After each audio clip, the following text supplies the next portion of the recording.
Shalom, shalom, shalom.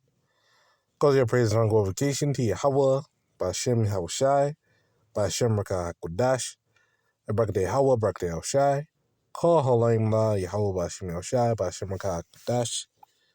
The praise and glorification to YAHAWAH, BAHASHAM, YAHAWASHI, BAHASHAM, QADASH. And of course, you know what I said about the millstone to teach you well. And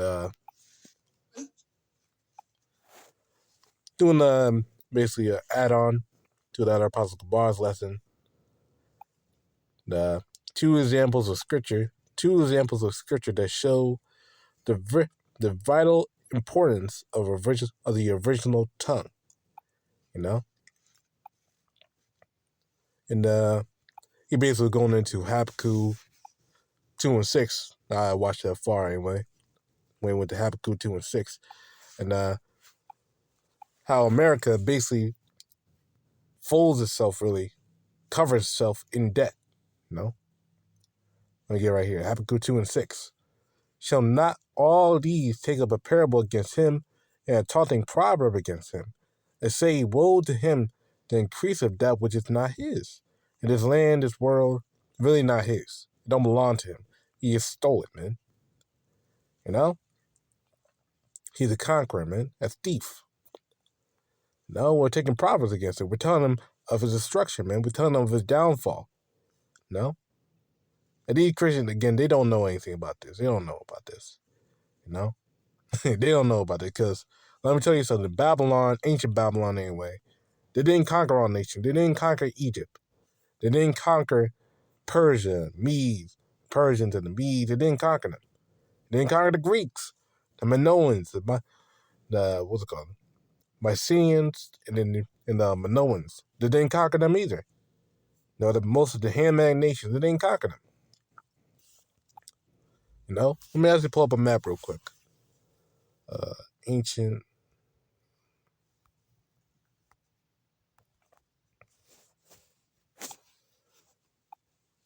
Babylonian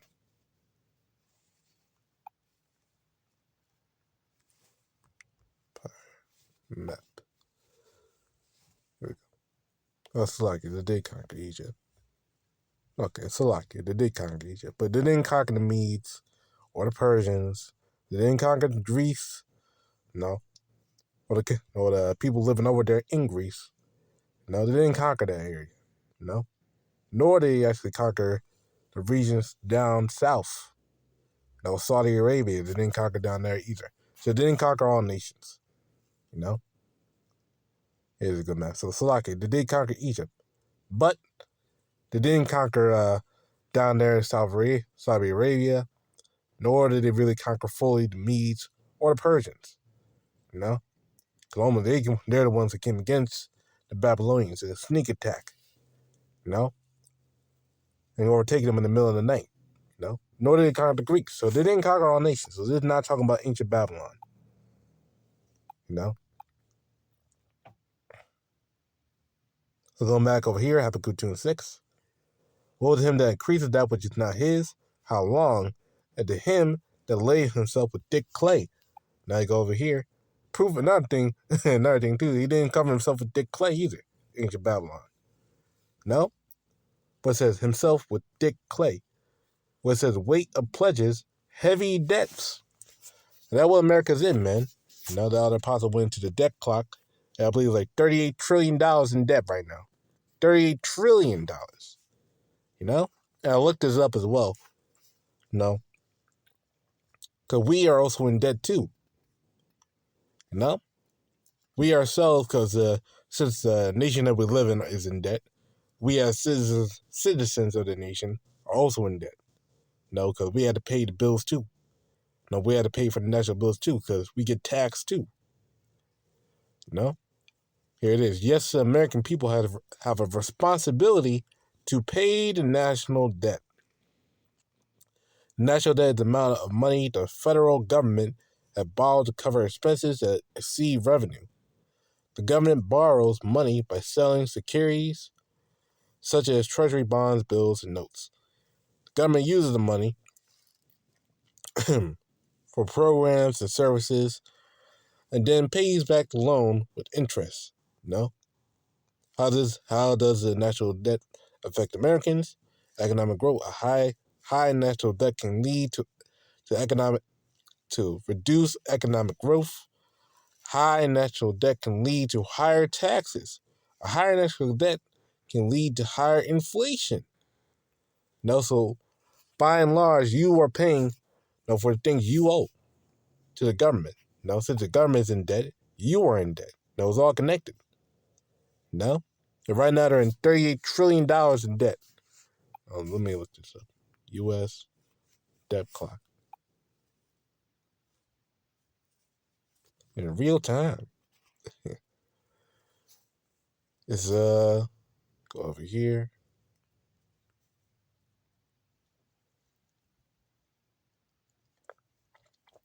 U.S. national debt. It's like not 38, $36 trillion in debt. I see right there, top corner. U.S. $36 trillion in debt right now. And rising right now. And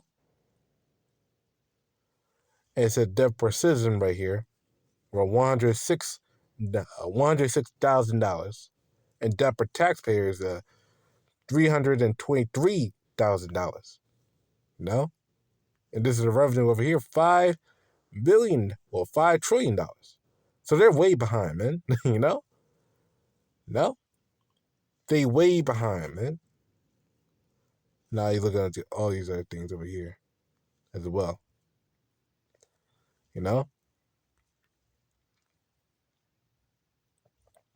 Actually, U.S. total debt right here. Hold up. U.S. total debt. So this is the total debt of the U.S. $101 trillion. Well, that's their total debt. Completely. But I guess it's their current debt. No. It's like it. I'm not expert in this, but the main point is the total debt is $101 trillion, and their national debt is $36 trillion. That's a lot of goddamn money. So they're in debt, man. And by and large, you are in debt because you had to pay back the government. Shit, I had to pay my taxes. Render the cedar where it's cedars. But the main point is we're in debt. We're not free in this country, man. We're not free. We have to pay taxes. We have to pay what we owe. And that's normally why the elites, they want to justify themselves and put in a C-hip in everyone. And also why they want to put a great reset, as well, of the currency. So they wipe the whole slate clean, and at the same time, control the people. Get more control of the people, man. That's Esau's big old scheme right there. Reset the currency to get control of the people. Give them an excuse saying, "Oh, we have too much debt, too much inflation. We have to do a new currency now."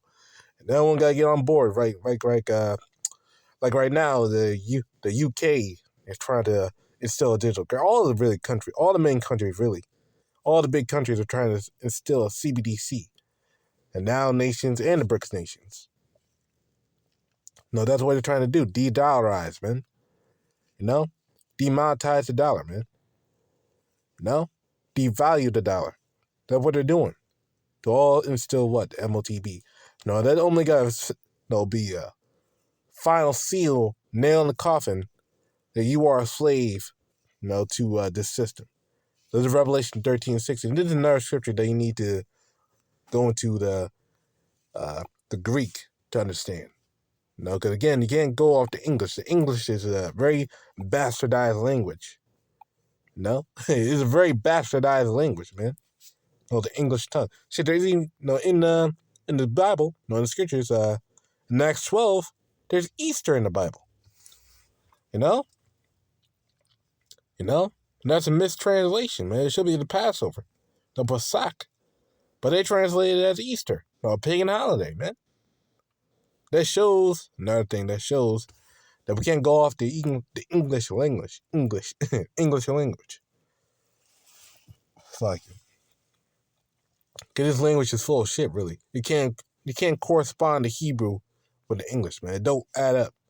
No, words in the English don't even have really meaning. You know?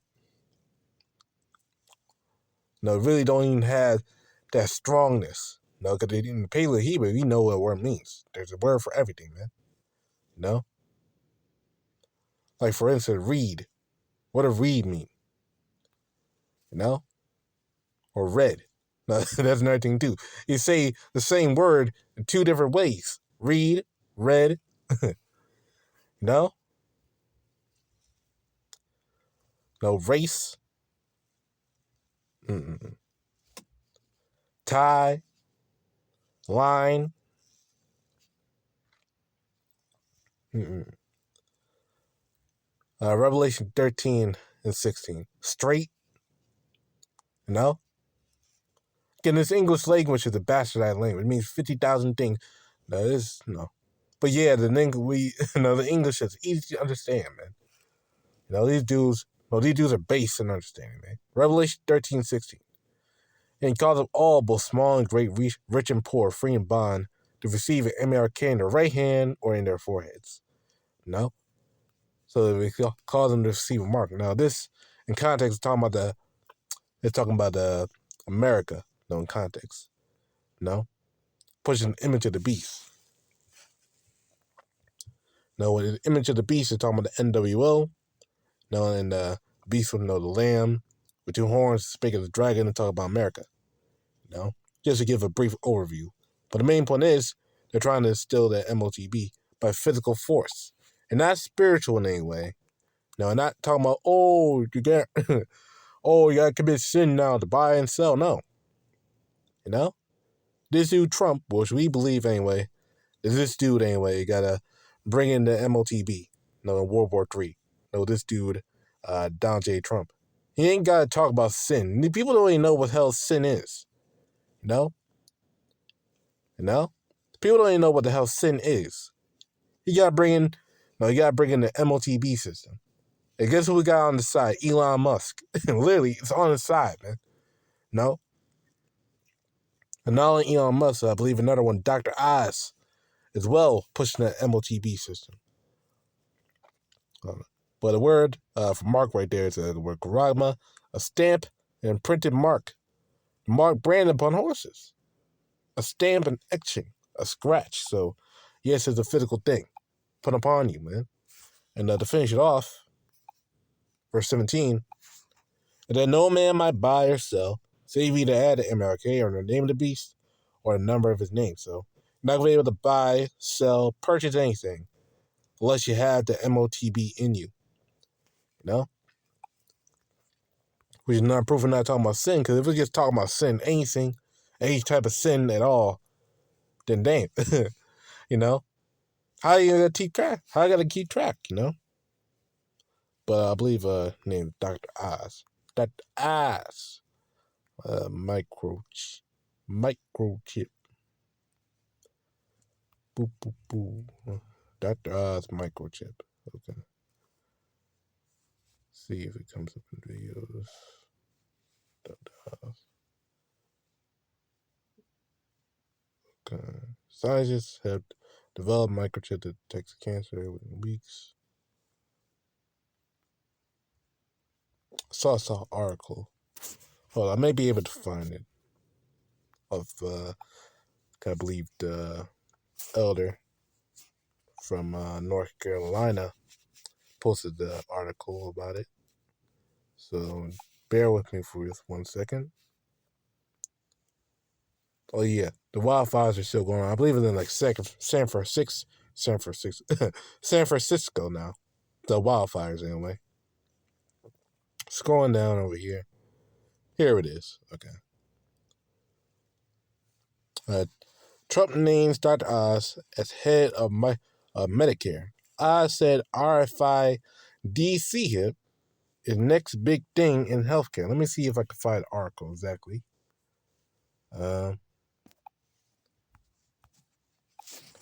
Dr. Oz.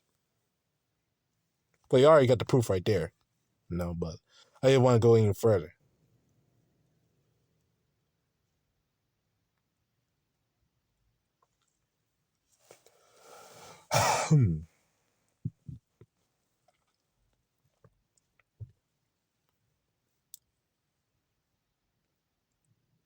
if I can anyway.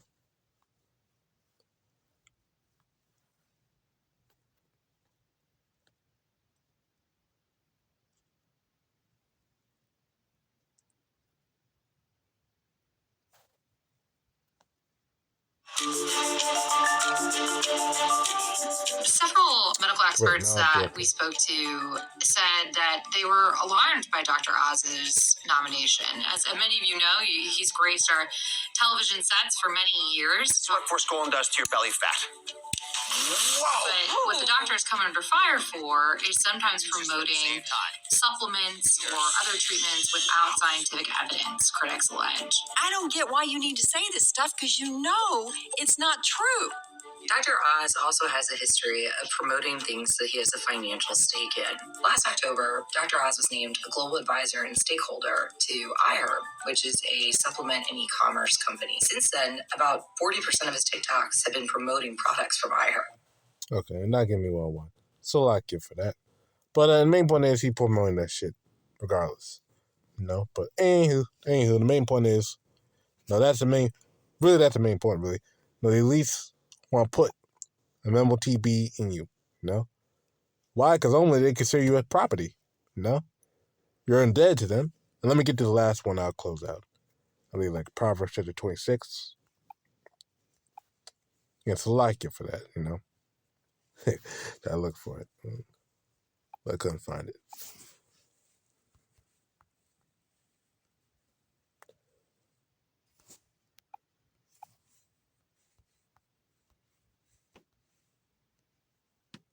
There we go. Proverbs 22:7. The rich rule over the poor, and the borrower is servant to the lender. And we're borrowers in this society because we're in debt to the society. So, in a sense, Esau owns us, No, he owns us, So he thinks that he controls us, that we're his servants. He can do whatever the hell he wants to do with us, So that's why you got to put in that MOTB system, So technically, according to his rules anyway, we're indebted to him, So that's the wickedness of the devil. But low on the other side, of course, we're going to praise on glorification. The YAHAWASHI, BAHASHAM, QADASH, and Shalom.